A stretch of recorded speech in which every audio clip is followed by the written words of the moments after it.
Il va prendre sous son aile un jeune garçon, un petit juif poursuivi. Monsieur Jacqueline. Bonjour Jacques. Alors, on a fait des tournages aussi ici à la Ferté. Bien connu aussi Bélèze, tourné avec lui. Parmi Bélèze, parmi les tournages avec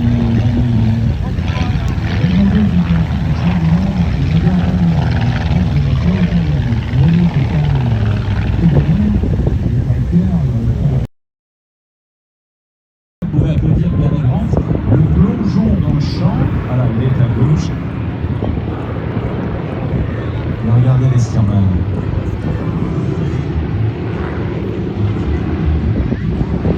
Belle formation de Stearman. Un biplan de Charles. Et la chaîne,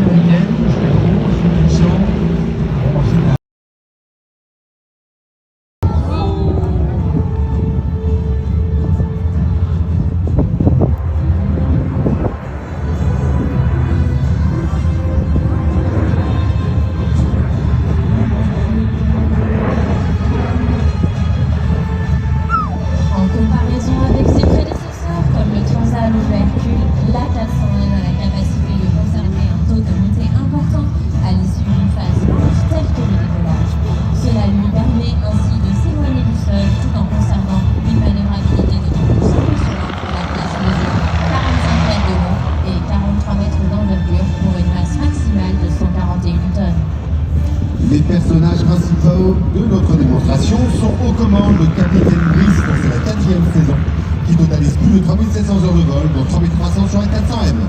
Le copilote, le capitaine Alexandre, dont c'est la première saison, avec 1800 heures de vol, dont 1500...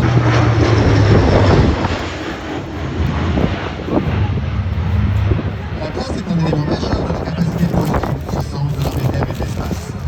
Cela est démontré régulièrement au travers d'exercices et d'opérations, notamment en Asie-Pacifique, avec les missions de déploiement technique. Spécifiquement dédiées à l'envoi quotidien de 23 capitaux vers Mayotte. Au total, ce sont 7 A400M de l'armée d'air et de l'espace qui ont été engagés.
détruisir le terrain d'aviation de Fort Normand dans quelques minutes et l'ensemble des installations aériennes avant d'aller anéantir la flotte de cuirassés américains.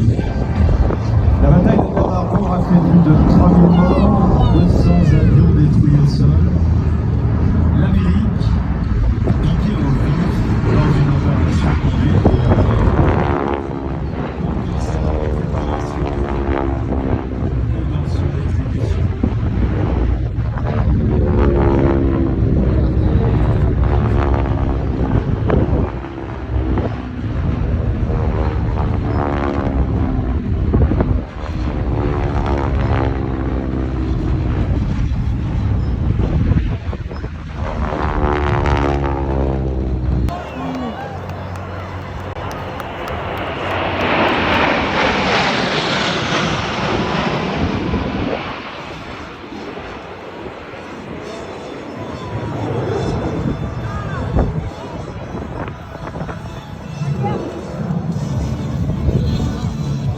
Comme chaque année, la Patrouille de France a créé une nouvelle cellule en changeant un tiers de ses pilotes et la place de chacun. Cette année, les deux intérieurs les plus proches du leader sont les capitaines Claire et Rosé, respectivement Athos 2 et Athos 3. Tous deux ont réalisé leur carrière sur différents types de virages de ville avant d'intégrer la Grande Armée.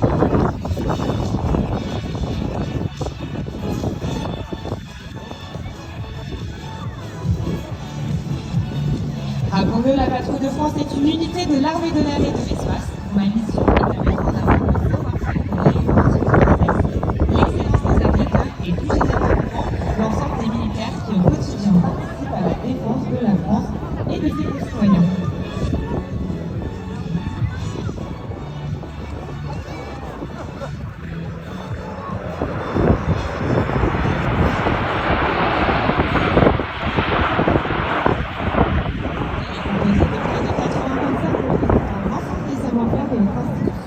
Pilote, mécanicien, agent d'opération, photographe, officier communication ou encore personnel administratif.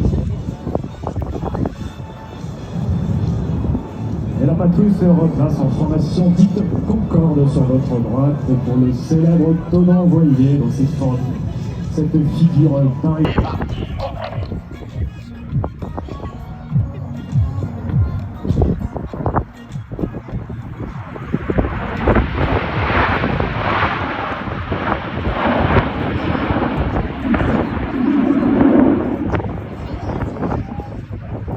Magnifique meeting de la Ferté-Alais. Merci à la Ferté-Alais pour l'accueil et merci à tous.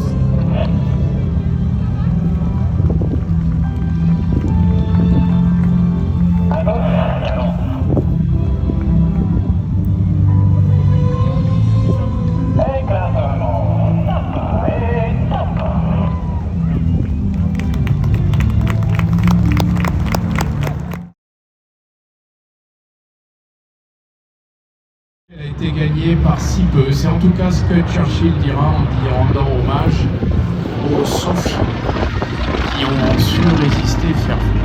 La Luftwaffe va se déployer sur d'autres flux. C'est 41, l'opération Barbarossa, c'est-à-dire qu'on assiste à une...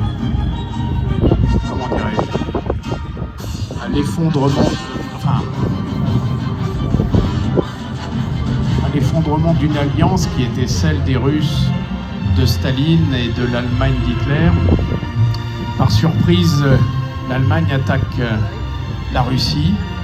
La progression, elle est foudroyante et elle est en particulier due à cette fameuse Luftwaffe. Cette Luftwaffe, aujourd'hui, elle est représentée par deux appareils qui sont deux véritables mythologies. D'abord le Storch. Le Storch qui était un avion d'observation. Un avion qui, vous le voyez, est en véritable lévitation. Dès qu'on a un petit peu de vent, il fait du surplace. Un avion qui vole extrêmement lentement. Qu'on a également vu au cinéma lorsqu'il s'agit d'aller chercher Mussolini, c'était un Storch.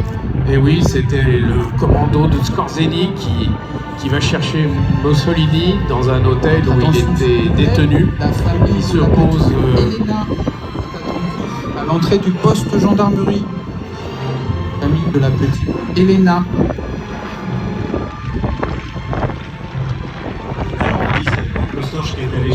Mussolini. Et c'est un avion qui a plusieurs missions. Il a une mission d'observation, c'est-à-dire une mission de surveillance. C'est aussi un régleur d'artillerie. C'est aussi un appareil qui permet de faire des évacuations sanitaires, puisqu'on peut, à l'intérieur de la cellule, y mettre un brancard. À l'époque, l'hélicoptère n'avait pas été réellement inventé, il existait sous forme de prototype. Et chaque force armée, chaque pays, chaque belligérant avait imaginé des petits avions assez lents, capables de se poser sur un terrain de foot. On a vu le Piper avec Stéphane Canu il y a quelques instants. Eh bien, c'était la version américaine du Storch, mais il était plus petit, moins motorisé. Les Allemands ont fait un avion qui est assez imposant, qui est assez intimidant. Quand on veut monter dedans, il faut quasiment grimper dans l'appareil, tant ses jambes de train semblent longues. Et avec toute une série de tringleries, entraînées par des chaînes à l'intérieur. On a l'impression d'être dans un vélo avec des ailes, en quelque sorte, le Storch. C'est un appareil mécaniquement un peu étrange. En fait, ça fonctionne très très bien, mais c'est vrai que c'est pas très simple comme appareil. La conception a dû utiliser beaucoup de jus de cerveau. Il est propulsé par un moteur Argus, c'est un moteur 8 cylindres, ce qui est quand même beaucoup pour une cylindrée assez modeste. Et c'est un appareil qui aura une vie bien au-delà de la Seconde Guerre mondiale, puisqu'il sera utilisé dans les forces françaises, en Indochine en particulier, on en reparlera peut-être tout à l'heure. Plus tard un petit peu en Algérie et également dans les aéroclubs au lendemain de la guerre et jusque, je crois, à la fin des années 70. Voilà, une anomalie aéronautique dans sa forme et dans sa conception, mais qui vole quasiment à l'année. L'autre avion emblématique à la gauche du Storch, c'est un avion connu, le Junkers 52, surnommé Tante Julie. C'est un avion devenu extrêmement rare aujourd'hui. Le Junkers 52, l'exemplaire qu'on voit voler ici, évidemment, nous, à La Ferté, on est habitué de le voir voler, mais c'est le dernier appareil en vol de ce type dans le monde. Même aux États-Unis, il n'y en a plus. Il n'y en a plus en Suisse, il n'y en a plus en Allemagne. C'est donc une rareté absolue. C'est un appareil qui est né en 1933. C'était l'avion favori d'Hitler. C'était aussi l'avion de transport favori du maréchal Göring. Ouais. Un avion fait en tôle ondulée pour une raison toute simple que tu vas nous expliquer. Oui, l'idée était d'avoir un revêtement léger mais néanmoins solide.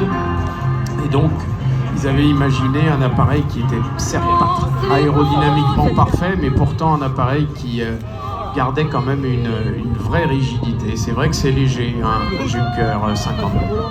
C'est vrai, quand vous prenez un ticket de métro, par exemple, vous allez le plier, voilà, par opposition, vous allez voir que votre ticket de métro, une fois plié, il est beaucoup plus résistant. C'est l'idée de cette tôle ondulée avec le Junker Tante Julie de Ju 52. Les Junkers 52 furent évidemment déployés largement sur l'ensemble des fronts et en particulier sur le front de l'Est.